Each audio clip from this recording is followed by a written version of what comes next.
Hey everybody, it's Lon Seidman. We've got another unboxing. A lot of you were asking me to pick up one of these Motile laptops. These are low-cost Ryzen-based machines that can do pretty well at gaming for the low price. This one is usually under $300, sometimes a lot under $300. And we're going to unbox it and take it apart and see what is inside. So let's have a look here. We've got our quick start guide and a limited warranty. And then we've got the laptop itself. It actually feels pretty lightweight.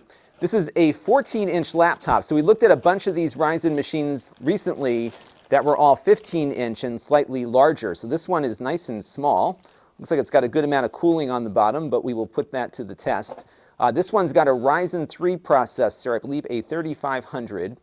And one thing to note with this is that it only comes with 4 gigabytes of RAM. And I suspect when we take it apart, we're going to see that we need to add a second stick of RAM to get more performance out of it. It's got some THX rating here. I remember THX from my Laserdisc days. And it's got some spatial audio built in. We'll see how that sounds. Pretty attractive, actually, for a low-cost machine. I think it's metal. It feels metal.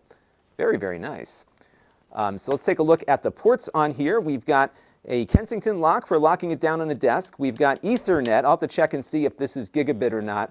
A lot of these Ryzen machines we've been looking at have 100 megabit Ethernet, so we'll double check the specs on that and let you know in the full review. USB 2 and USB 3 along with a headphone microphone jack. On the other side here we have a USB Type-C port. We'll test and see what you can do with this. On a lot of these Ryzen machines we've been seeing that these ports only do data, but we'll check it for video and everything else. USB 3.0 port here, HDMI out, and your power goes in there. And it's got these weird slots here next to the speakers, and I think these might be antennas because this feels like a piece of plastic here. So that might be what that is, and we'll see when we take it apart exactly what those are all about. So that's the overall laptop. Pretty lightweight too. Very, very nice actually. All right, so we're going to get this thing taken apart now and see what is inside. All right, so we got the laptop taken apart, and I am very disappointed because there is only one spot for memory on here, and there's no memory soldered onto the motherboard. So what does that mean? Well, it means that you can't run this in dual channel configuration for its RAM. And these AMD Ryzen processors really need 2 sticks of memory, or at least 2 channels of memory, to get the best performance. So this one will be hindered versus machines that can support 2 channels of RAM. And that means if you want to play games on this, the games are not going to run as well on here as they might on an Acer Aspire 5 or the Lenovo 330 and some of the other ones that we've looked at. Now, some of these Ryzen machines have RAM soldered on the board and then have a single slot for upgrades. This one doesn't. It's just using whatever is in that slot. And that means, again, performance is going to be hindered significantly. We'll talk about the performance differences in the full review that we'll have up pretty shortly.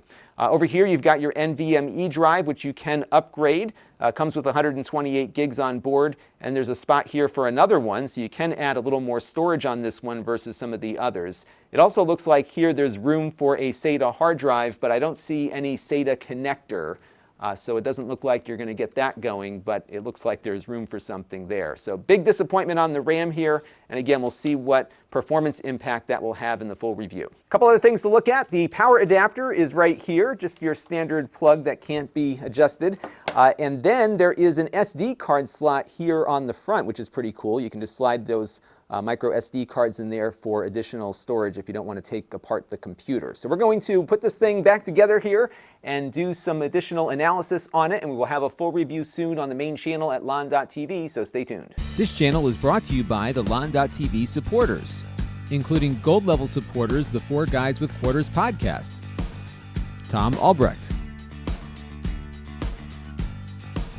Rajesh, Logic GR, and Kalyan Kumar. If you want to help the channel, you can by contributing as little as $1 a month.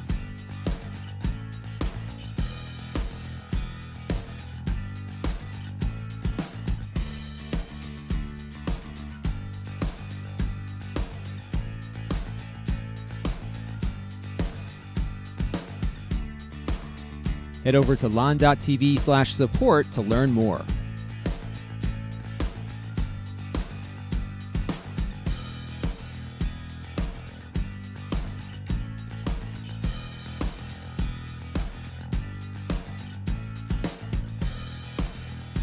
And don't forget to subscribe. Visit lon.tv/s.